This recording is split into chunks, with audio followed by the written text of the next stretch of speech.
Om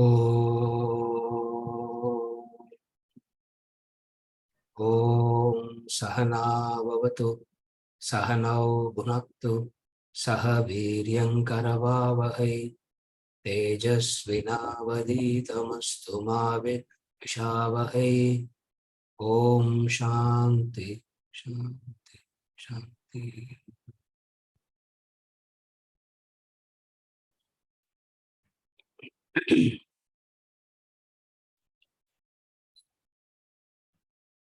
What up to?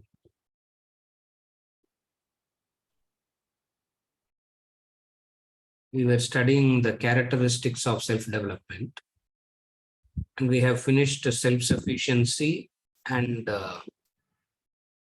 universal love. We have to study objectivity. We have to start with objectivity and cheerfulness and dynamism, selflessness. So,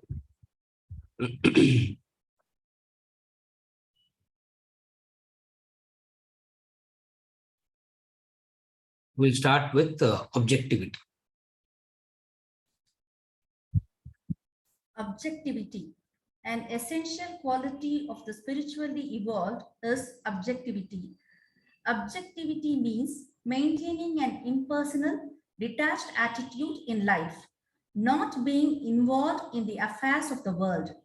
Some become involved in amassing wealth, seeking power, name, and fame. Others are lost in feelings and emotions, thoughts and ideas. Ironically, the worst form of attachment, involvement, is found among the religious. Those are the ones extremely attached to their creed, who turn into religious fanatics, extremists, even terrorists. Those who are detached, not lost in their own field of activity, are said to be objective.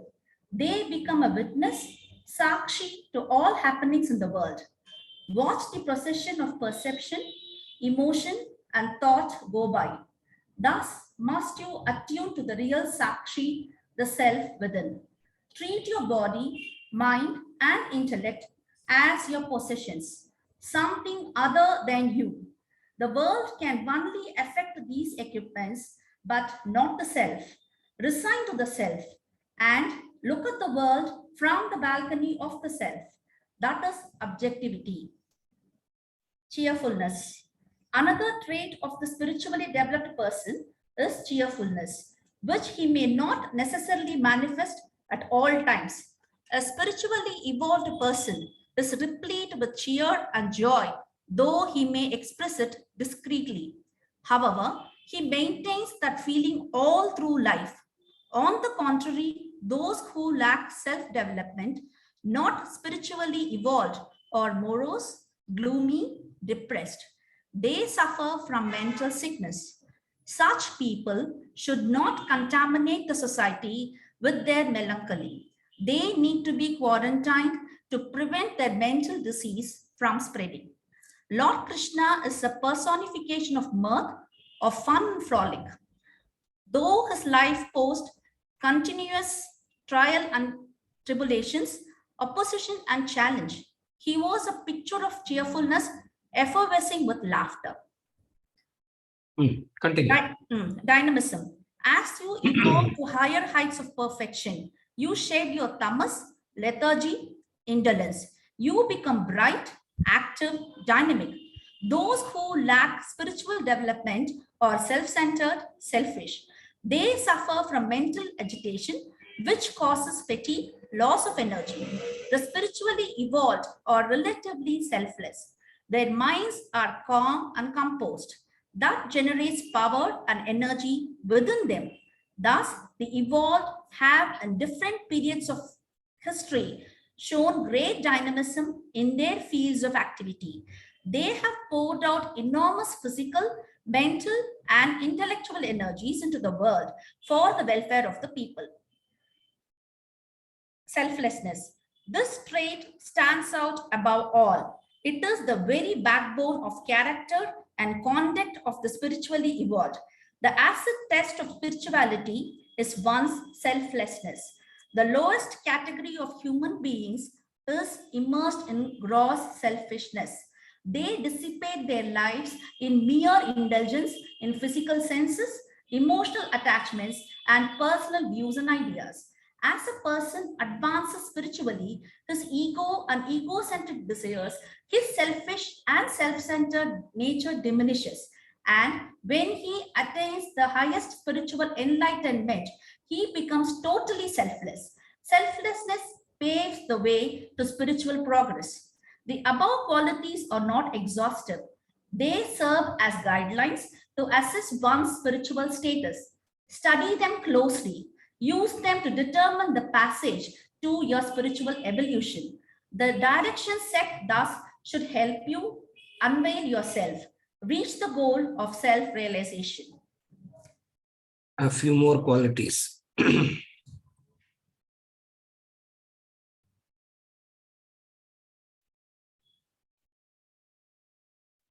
Objectivity.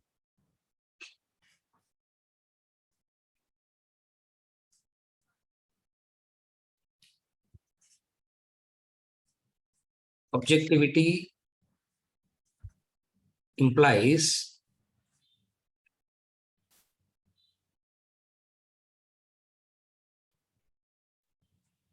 one part of you is not involved in anything that is happening inside of you or outside of you. That is Sakshi, objectivity. One part of you is being aware.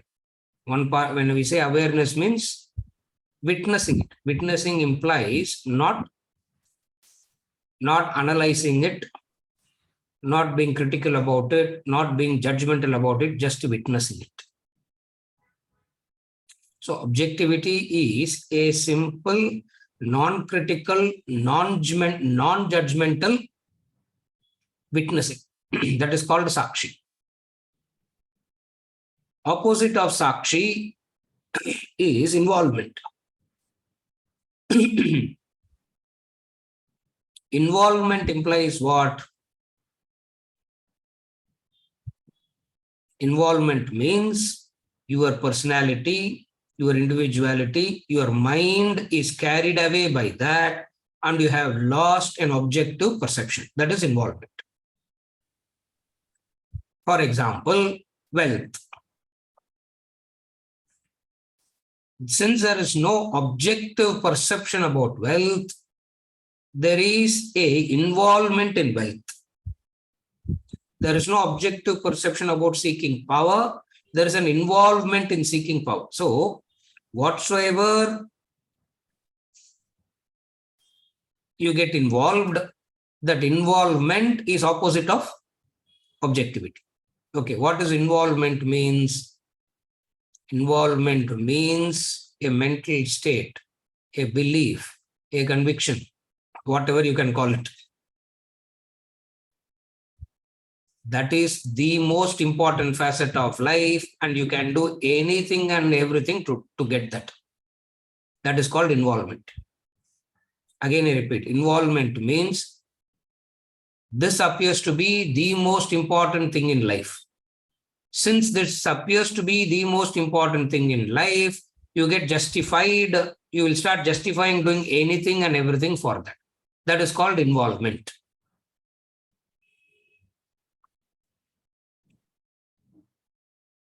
Wealth, when wealth appears to be extremely important, the mind justifies it.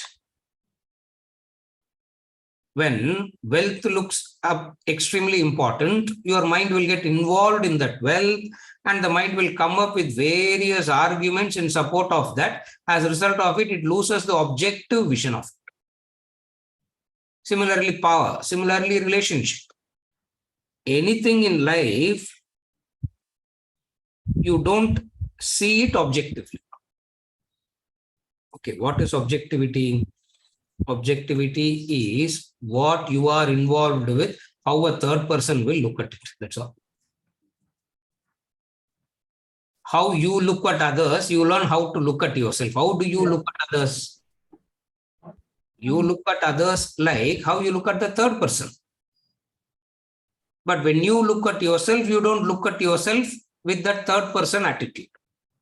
That third person attitude is called objectivity.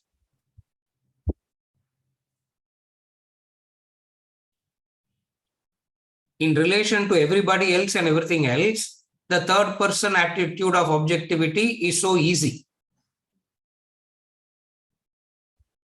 That is why we keep on hearing this. You are very good philosopher as long as problem is another person's. You are very good, you have all the solutions to the problem as long as the problem is someone else's. When you face with the same problem, you do not know how to handle it. Why? Because when it comes to you, you lose that objectivity. Whereas in relation to others, you are able to maintain that objectivity. Therefore, objectivity is being objective to oneself. Objective to oneself means looking at it like how a third person will look at it. Okay, when somebody is in pain, how do you look at that person in pain? Just physical pain I'm talking about. How would you look at it? You understand, you empathize, but then what will not happen? Same pain is on your body, you are involved with your body. What happens? This is called objectivity. Again, I repeat. Vijay, put example. Same physical pain, when I go through, I see it differently. Same pain, when somebody is going through it, I understand that it's not that I don't understand the person is suffering. I understand the person is suffering. I empathize. I want to help. I do everything. But one thing doesn't happen. What?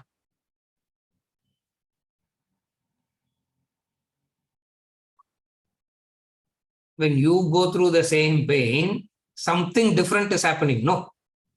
What is that different that is happening? This is called a lack of objectivity. This is called lack of objectivity.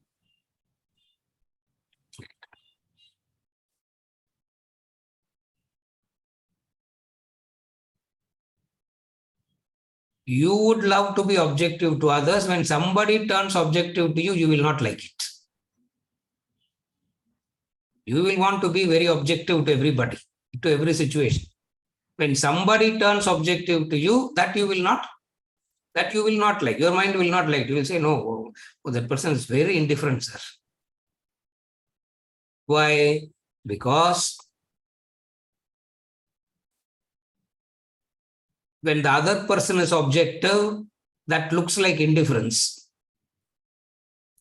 When you are indifferent, it looks like objectivity. Converse, correct? No, Shankar, puridilla. When the other person is objective, it will appear to you as indifferent. When you are indifferent, it will look to you as though you are very objective. Then, how do you define objectivity then?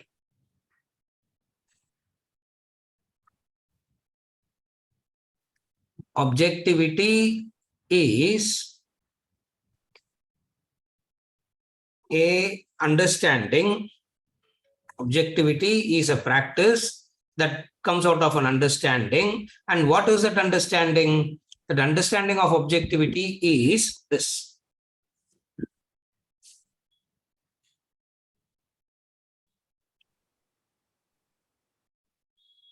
I see it from a distance.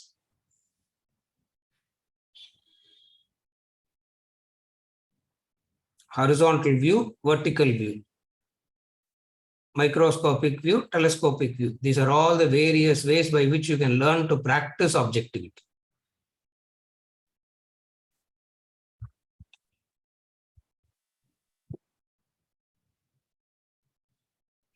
One person met with an accident. Is it a headline news? Every day statistics says every few minutes somebody is meeting with some fatal accident. Somebody died. Is that a big headline news?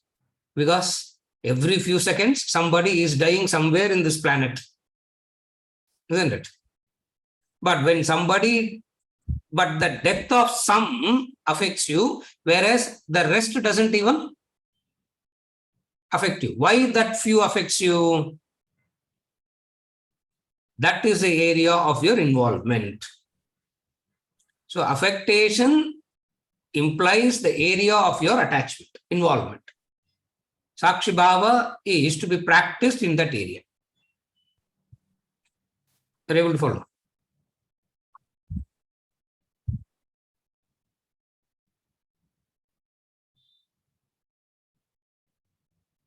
Involvement is an exaggerated notion. Objectivity is the realistic vision, is the realistic understanding. Again, I repeat, involvement is an exaggerated notion. That exaggerated notion is what makes people believe that they are very important, they are very vital. Without it, it will collapse all that. Distinct and different from that is the Sakshi Bhava.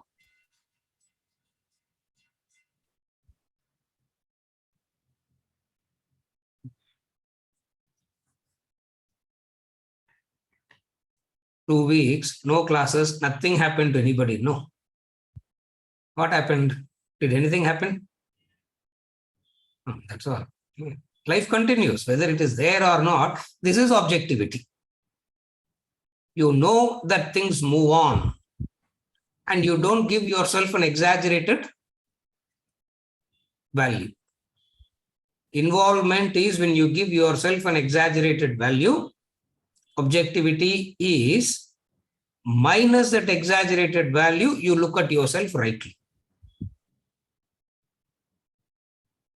Objectivity is right assessment, that's all. When you rightly assess yourself, you will turn objective. What is objectivity? Simply, it is right self-assessment. This is called objectivity.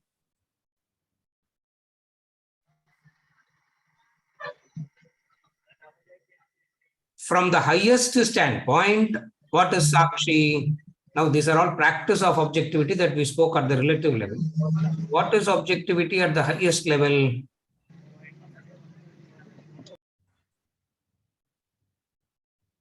What is objectivity at the highest level? Objectivity at the highest level implies the enlivening factor. So from the highest standpoint, objectivity is you become the enlivener.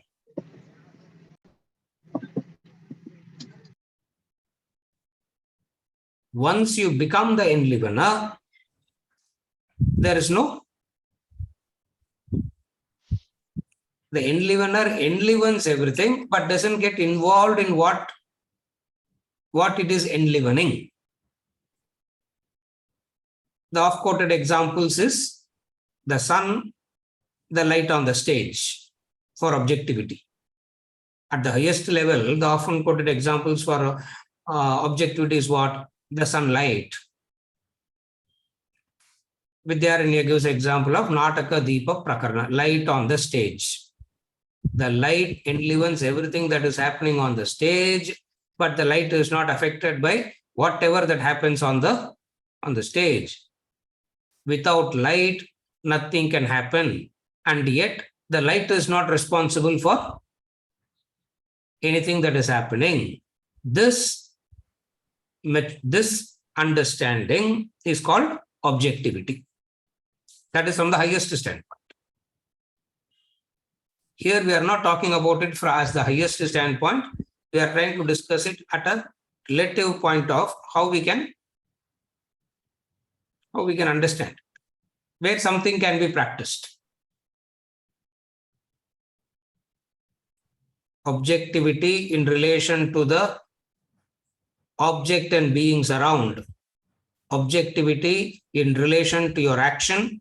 Objectivity in relation to the result of your action.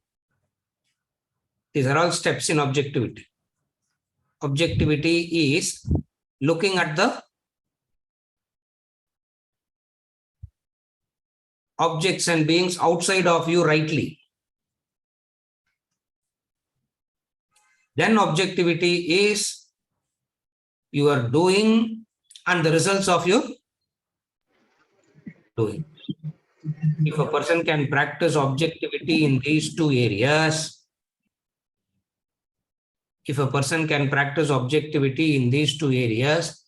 this is more than enough for anybody to come to the next level of that highest state, whatever it is. So two things you can practice. One is in relation to the objects and beings outside. What is objectivity in relation to the objects and beings outside? Objectivity in relation to the objects and beings and outside is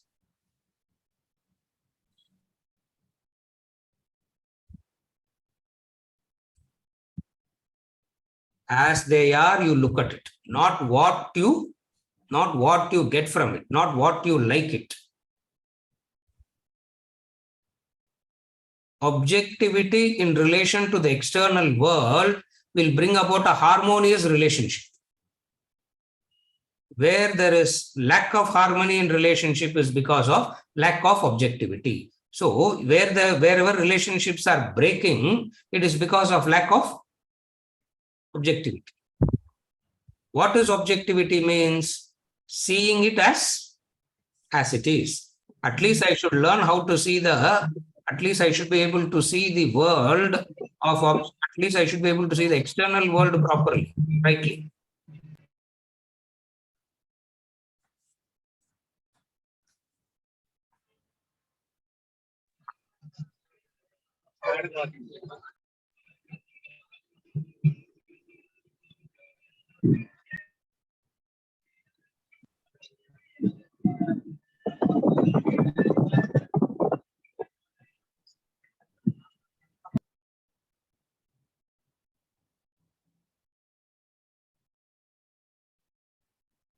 Is it okay?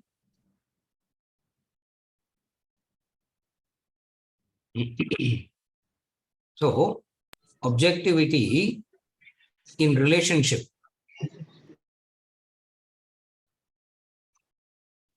is when you have the right objectivity in relationship is when you have the right relationship where you have the right understanding. And what is right understanding means?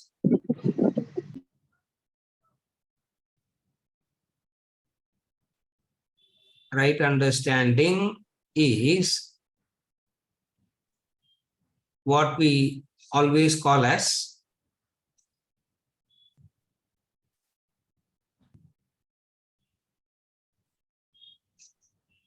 when you understand the package that you are dealing with, you will be objective. When you understand the package that you are dealing with, you will be objective.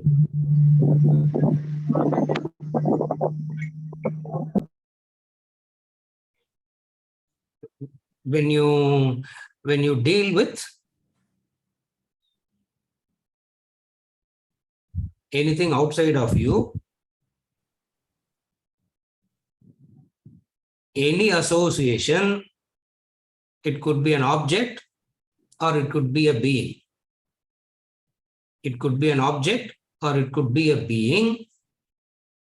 All association, any association that you have comes to you as it is a package. What is objectivity now? Objectivity simply means recognizing that package. Okay, what is lack of objectivity?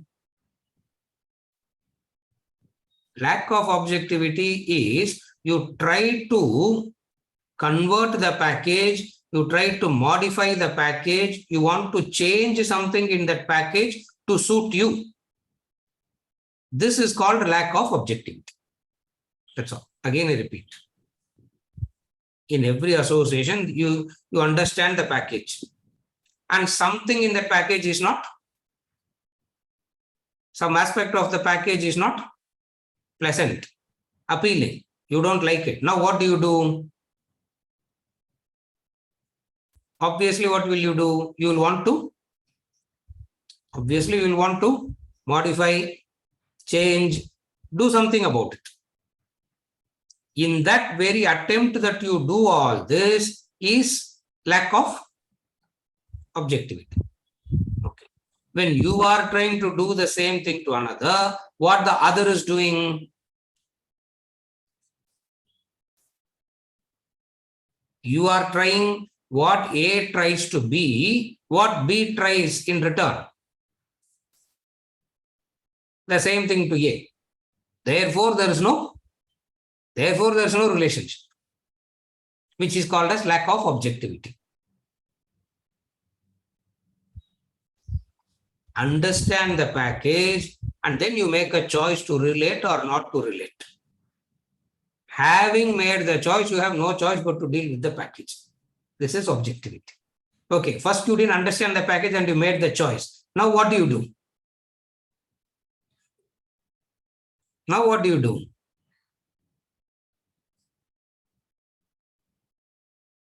Blame the other and leave, isn't it? This is again is lack of object. So one is I don't even understand the package.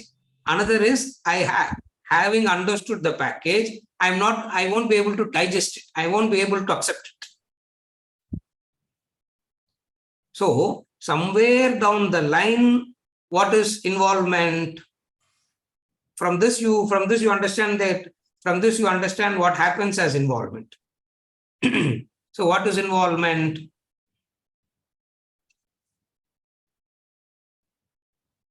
The perceptions, emotions, and thoughts of yours. What is objectivity? Just as how you can witness the perception, emotions, and thoughts of others, you should be able to do it to your own perceptions, emotions, and thought. If you are able to do that, your own perceptions, emotions, and thought, you are practicing. It's known as you are practicing objectivity. This is practicing objectivity. In order to practice, you got to anchor yourself to the self. Because from the standpoint of the self, you will be able to witness. Because you have to position yourself somewhere. You have to establish yourself somewhere. You have to stay strong in some position. From that strong position, you can look at it. This practice is called objectivity. Another trait of self-development is cheerfulness. Another beautiful trait of spiritually self-development is characteristics of self-development is cheerfulness.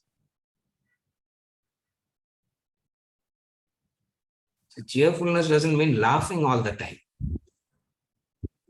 Even in an inappropriate situation, you don't go on, you don't laugh. What is cheerfulness? Cheerfulness is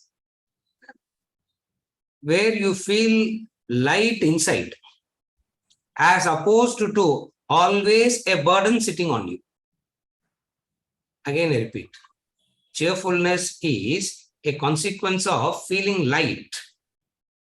Opposite of that is something is there sitting on you heavily all the time.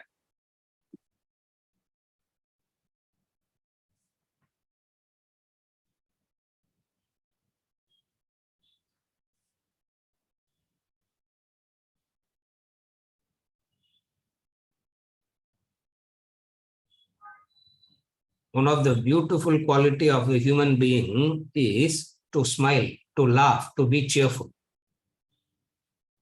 All species can live. All species are living.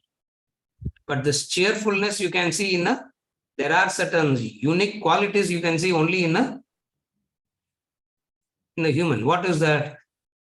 That laughter, that joy, that happiness.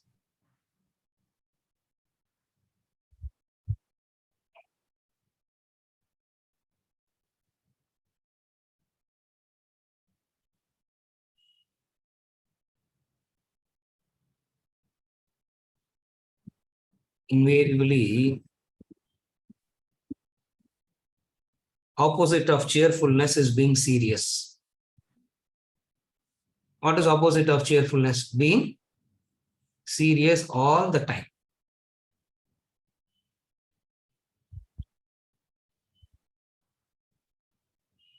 Always in a mood of melancholy. Always in a mood of morose, gloomy. Always that mood.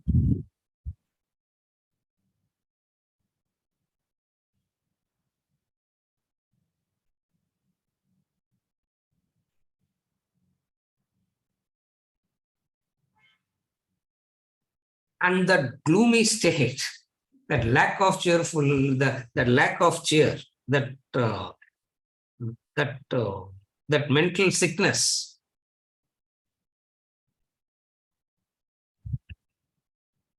you are a burden to yourself and you become a burden to others around you also.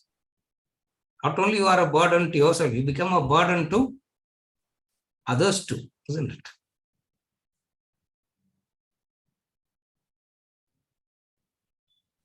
Laugh and the world laughs with you. Cry, you cry alone. That's all. That is the law. Laugh and the world laughs with you. Cry, you cry alone. Feast, your halls are crowded. Fast, you fast alone, isn't it? New Year party, all of us will get together and fast. Will anybody come? New Year party, isn't it? Now we are going to have.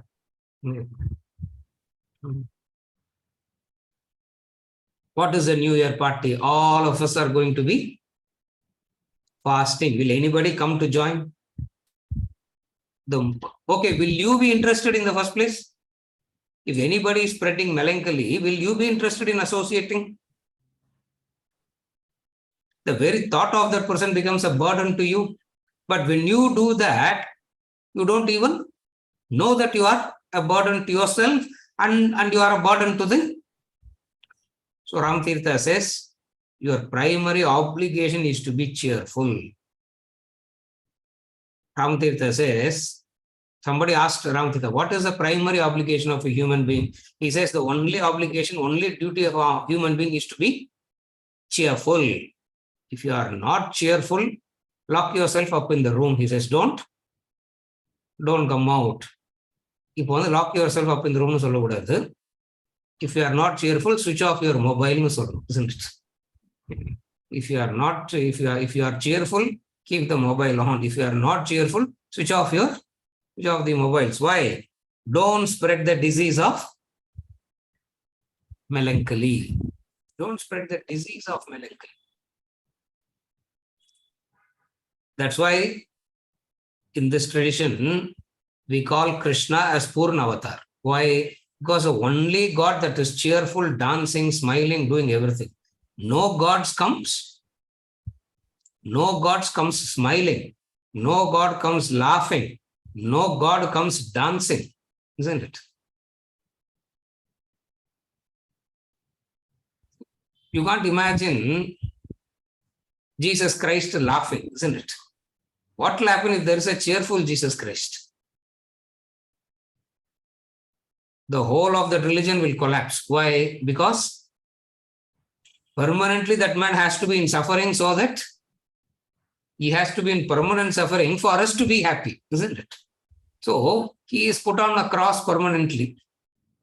You cannot see a Muhammad laughing. Okay. Can you conceive of Lord Rama laughing? You cannot. Even the wedding day photograph of him is very serious, isn't it? Even then he doesn't laugh. He doesn't smile, isn't it? Distinct and different from all these gods. That's why we don't call any other god as Purna Avatar, and only Krishna is called Purna Avatar. Why Krishna alone is called Purna Avatar? Because he comes up with something very different. What is it very different that he comes up with reference to the other gods? he comes with the smile. And nothing in his life is smiling about, isn't it? There is nothing in his life that you can smile about, isn't it? Separated, okay. Born in midnight, isn't it? Where you have to make sure that everybody is asleep. So born in midnight, separated from parents at birth, grow somewhere else, and then come back again. Okay. From birth, attempts on his life, isn't it? See, there was no attempts on Rama's life from birth, no? There was no attempt on Rama's life from birth, but Krishna's life is from birth, life attempt. Is there anything that he has in his life to be cheerful about? And then finally he found out what? His own uncle is trying to one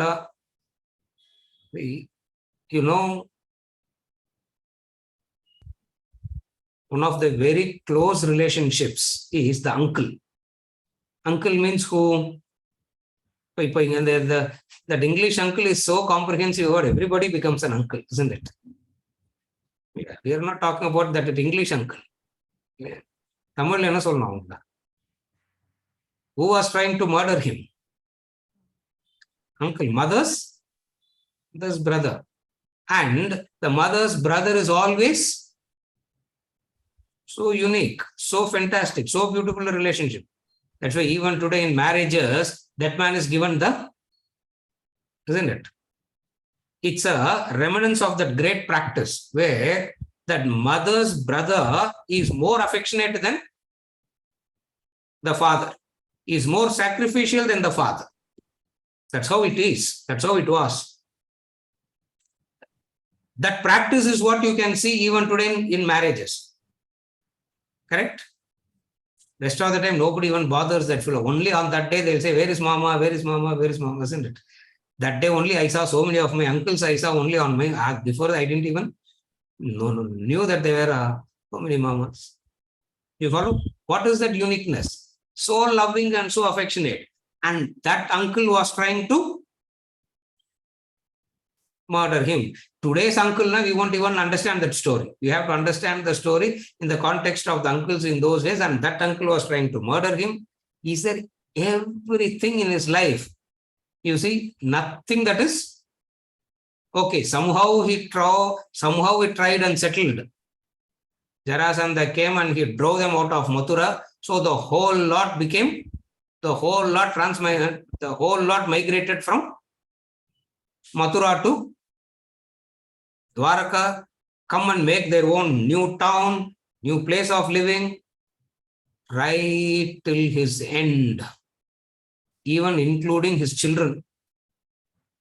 His uncles were not good, his parents he lost, where else he was there, including his children, none of them were anyway closer to him. So you look at Krishna's life, nobody can have a pathetic life like that man's life. And yet, that's why we call him Purna Avatar.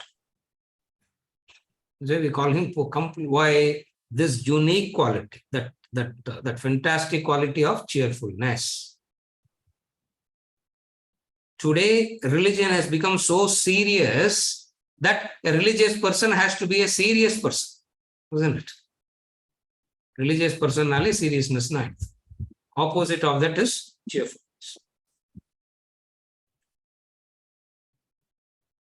Though his life posed a continual trial and tribulation, opposition and challenge, he was always effervescing with laughter.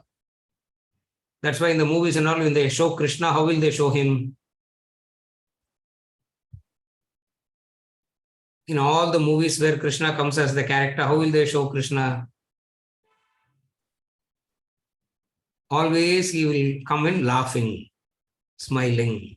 Why? Because he lived that life of cheerfulness. From this, what do you understand cheerfulness? Cheerfulness has got nothing to do with the situations that you are in. The situations that you are in has got nothing to do with making you cheerful or not cheerful. Illana, to become cheerful, what you have to do? Stand-up comedy show. What else to do now? Isn't it? What else to do for cheerfulness? You have to go for a comedy show to laugh and come back. Huh? That's what is happening, isn't it? Why? Because that cheerfulness is the human mind is so vulnerable to affectation. It lost its natural state of being cheerful. When you are cheerful, you are spreading strength to others. When you are in melancholy, you are spreading disease to others. Opposite of cheerfulness is complaining. That's all. Okay, what is opposite of cheerfulness? Constantly complaining. Something or the other, you always have to complain, isn't it? Something will be there to complain.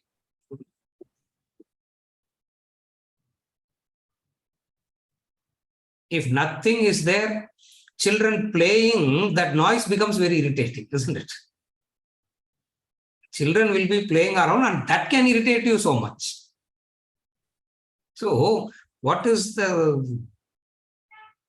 opposite of cheerfulness? The opposite of cheerfulness is an inner state of constant irritation and frustration, which manifests as complaining. Opposite of cheerfulness is inner state of irritation, an inner state of frustration.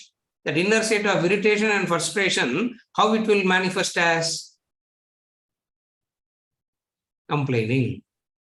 இது வந்து மெட்ராஸ் லாங்குவேஜ்ல தமிழ்ல சொல்லணும்னா எப்படி சொல்றது? சரியான புலம்பல் பார்ட்டிப்பாங்க, isn't it? இல்லையா? சரியான புலம்பல். ஐயோ, அவங்க வந்தாங்கனாலே you want to get away, isn't it? How do you translate புலம்பல் in English? சும்மா டைப் பண்ணுங்க. Whining, huh? What do you call that? What do you call புலம்பல் in English? There's an English equivalent to that. There's an English equivalent to that. Constantly you have something to complain about. Constantly. If there is nothing to complain about, the mind will say, oh, yo, something big is going to happen, isn't it? If everything is all right, even then the person will not be cheerful.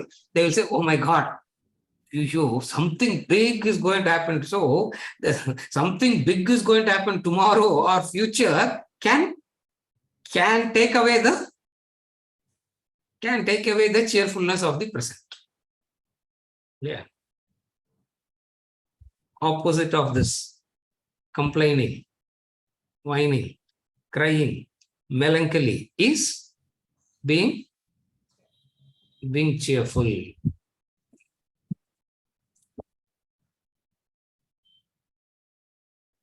Cheerfulness is not an artificial laughter. Cheerfulness is not an artificial laughter. Cheerfulness is your inner state, which will manifest as humor, laughter all the time. This is the another trait of self-development, is cheerfulness. Another quality is dynamism.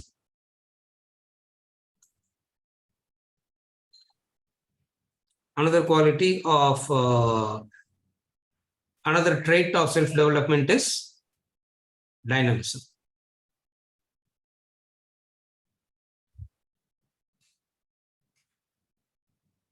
Dynamism is, again, an inner state where lethargy doesn't exist in you. That's all. That is dynamism. Dynamism doesn't mean running around all the time. Dynamism doesn't mean jumping all the time. There is no lethargy. When the person doesn't have any lethargy, that lack of lethargy, that lack of tamoguna will manifest as dynamism.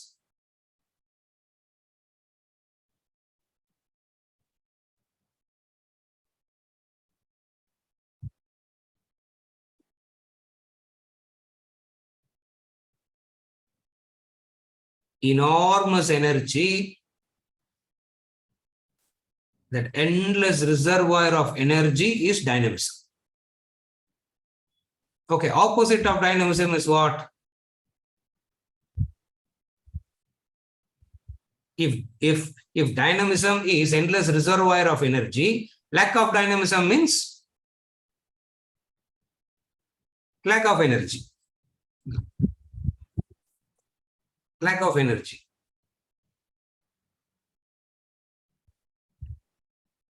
Lack of mental energy. That's all. It's not physical. It's lack of mental energy. What is lack of mental energy means? Lack of mental energy means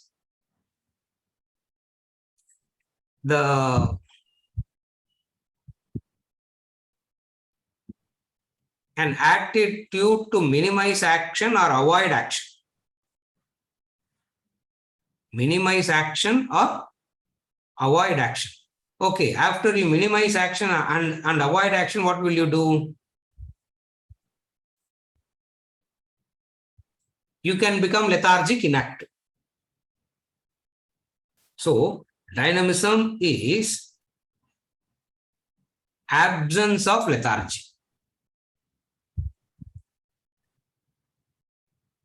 Sattva guna it is. Lethargy is not there, but that sattva guna, the sattva component is not there, then what would you call as involvement, frenzied activities? That is called rajas. That is not dynamism. Again, I repeat.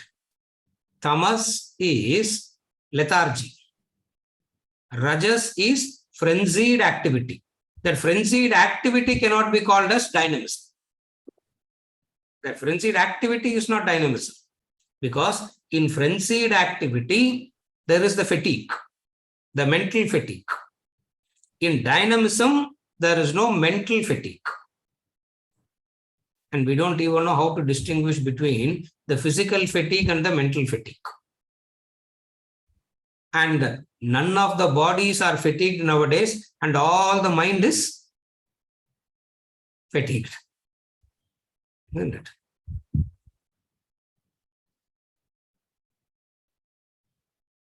Slept in the air-conditioned room, driving the air-conditioned car, going to the office. What tiring it is, but that person is tired even before going there, no? Not that he ran the 20 kilometers for that person to complain and say, I am fatigued, I am tired, correct? But where is the fatigue coming from? That fatigue is opposite of dynamism. So in dynamism, what is implied in dynamism? In dynamism, there is no lack of energy.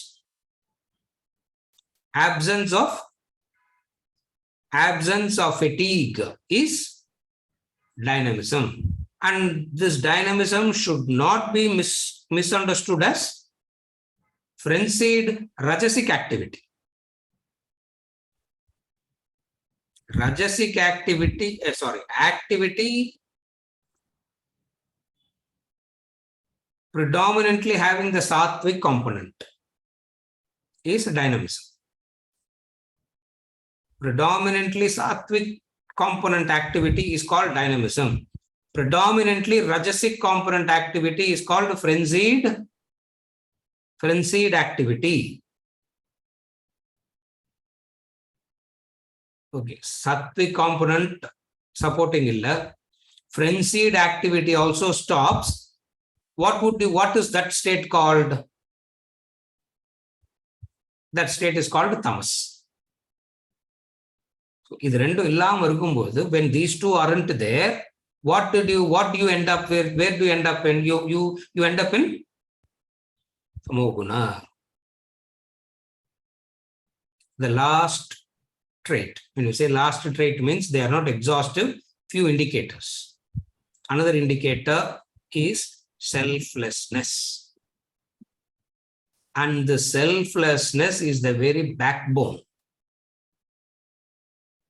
Everything springs from the selflessness. A selfless person will be dynamic, a selfless person will be cheerful, a selfless person will be objective, a selfless person will have universal love, a selfless person will manifest self-sufficiency. So all the previous traits that we have seen, backbone of all that is selflessness.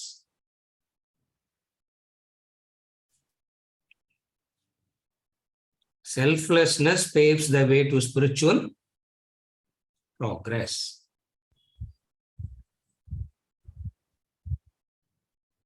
Three fundamental attitudes: selfish, unselfish, selfless.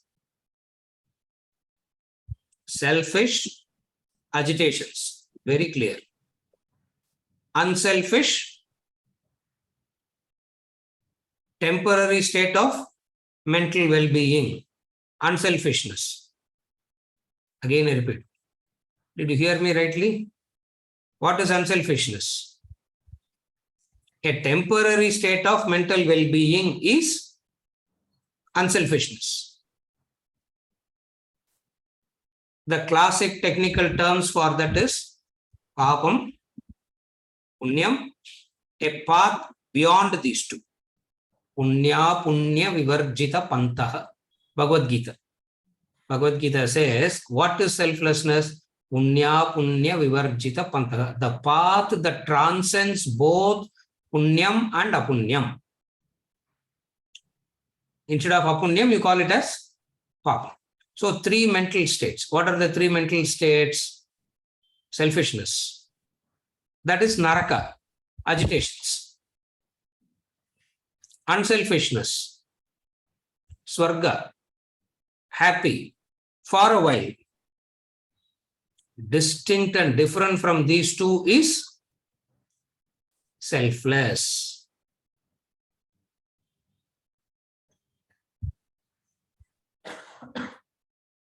What is selflessness? Selflessness is a person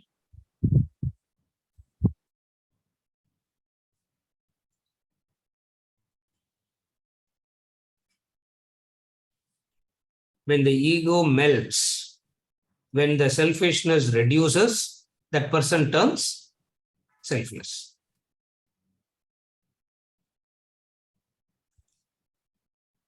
Shastric guided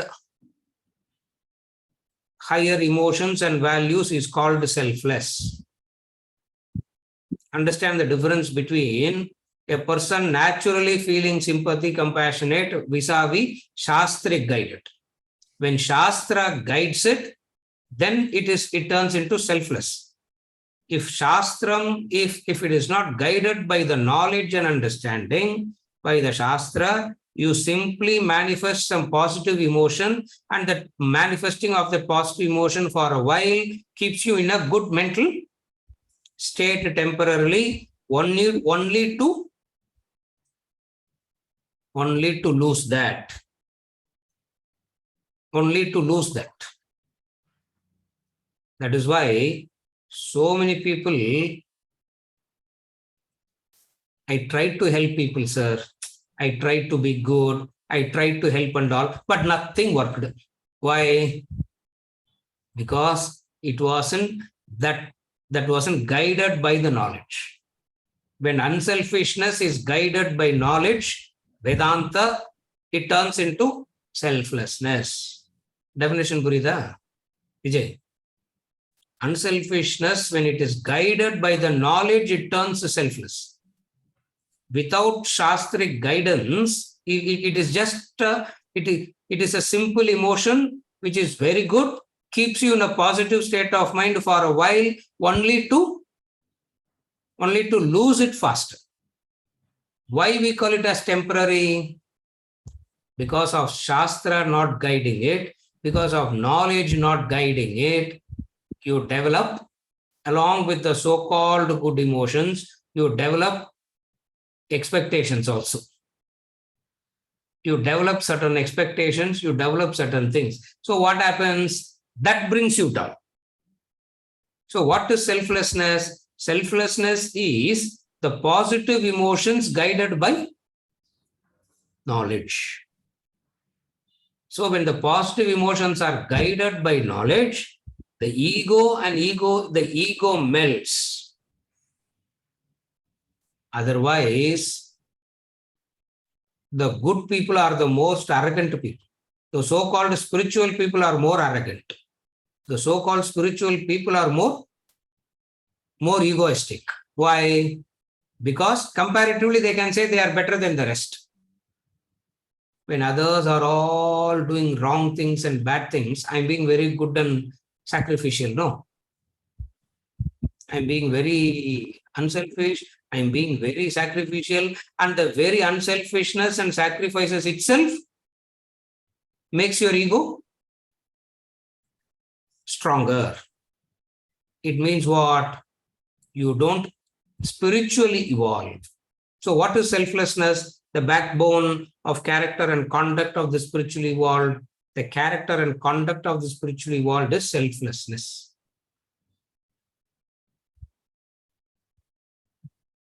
In unselfishness, you are interested in the welfare of the other. In selflessness, you are doing that which ought to be done. Again, in unselfishness, the other's welfare is more specific. In selflessness, what is the difference between unselfish and selfless? In unselfishness, the interest of the other. In selflessness, you are doing that which ought to be. You are doing that which ought to be done. That is selfless.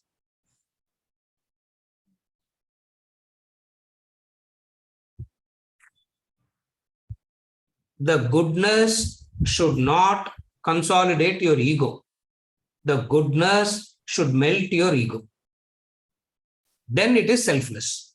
When your goodness is consolidating your ego, it is simple unselfishness, better than being selfish, but that person doesn't have any characteristic of self-development. Remember that. Unselfishness is not the characteristic of self-development. It is selflessness that is characteristic of self-development. That is a fundamental difference. Again, I repeat, unselfishness is the path. It's not a characteristic of self-development. Better than being selfish is to be unselfish. But here we are discussing the characteristics of self-development that is going to help you to get to moksha, liberation. In that context, you should be seeing all this. In the context of moksha and liberation. What is moksha? Moksha means freedom. Freedom means what?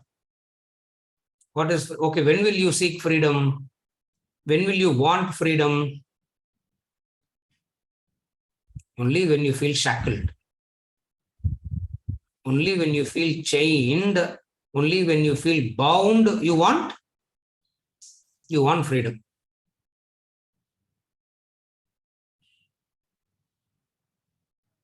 Characteristics of self-development starts from that experiencing how you are bound.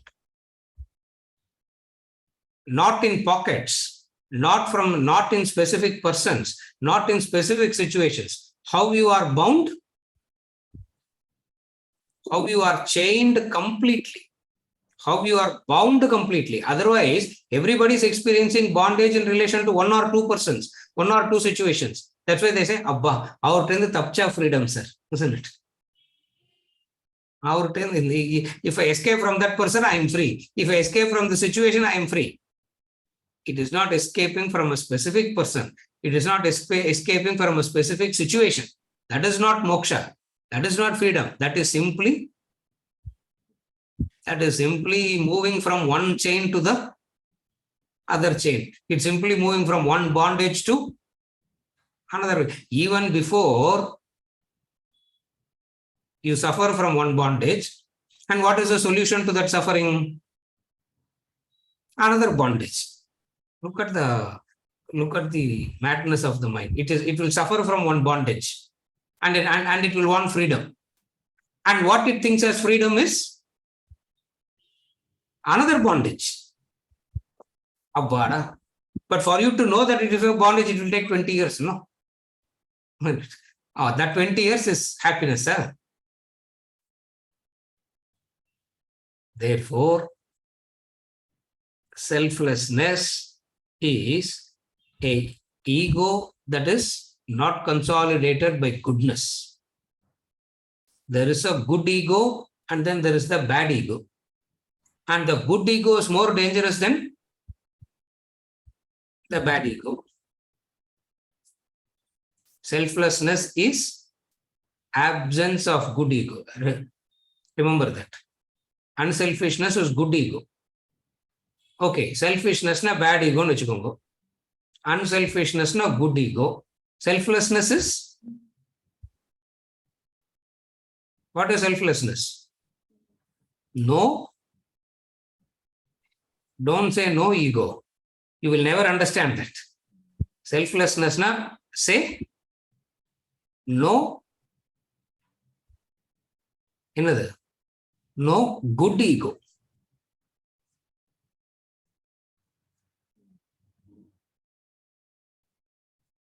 Because you thinking that you are so good that you are only interested in the welfare of the others, the unselfishness, etc., makes a person to believe that they can do whatever they want, they can say whatever they want, because it's only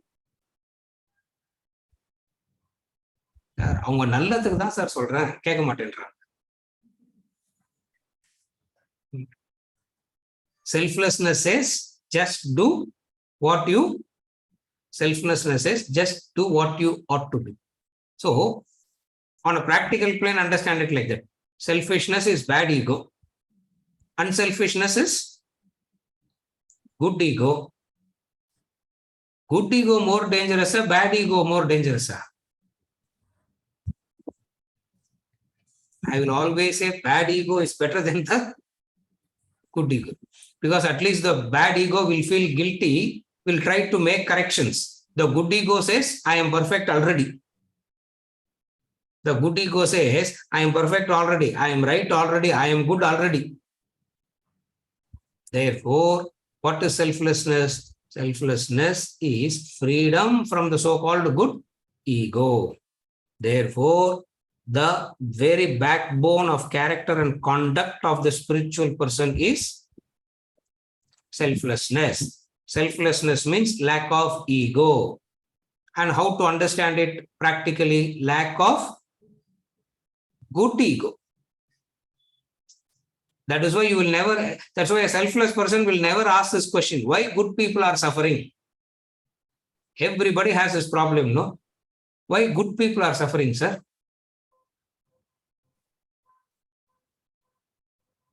கோவில் சொத்தை கொள்ளடிச்சவங்களும் எப்படி sir சந்தோஷமா இருக்கிறாங்க? How those who steal temples thing, how can they be happy? A selfless person will not ask this question because he knows what the good ego will suffer. That's it. Bad ego is suffering today. Good ego will suffer tomorrow. And the problem that the good ego causes is much more than the problem that the bad ego causes. Correct? Because at least the bad ego is foolish. That's all. It can only do a pickpocket. Bad ego can only do pickpocketing. It will not know how to go to Harvard University, Stanford University, study and sit and manipulate the whole lot. They give some calculations which is impossible. Whether they understand themselves is so complicated, isn't it? Percentile, they will say, I don't know, some 10 calculations they will put. You invest 100 rupees, 10 calculations they will put. At the end of the day, you are only having 105 rupees only.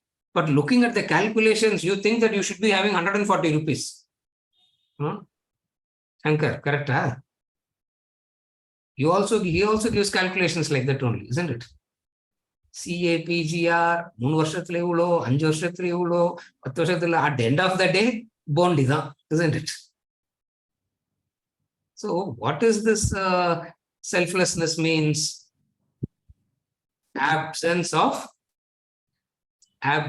of good ego and simply doing what ought to be done. These are the characteristics of self-development. There is the last topic, know thyself. We will read that know thyself next week and we'll conclude the text. The last topic, know thyself. So what are the characteristics of self-development? Self-sufficiency, universal love, dynamism, cheerfulness, objectivity. All these has the backbone of selflessness. Selflessness is the backbone of the rest. With this, we conclude for today and we will continue the last topic of the text, know thyself, next week.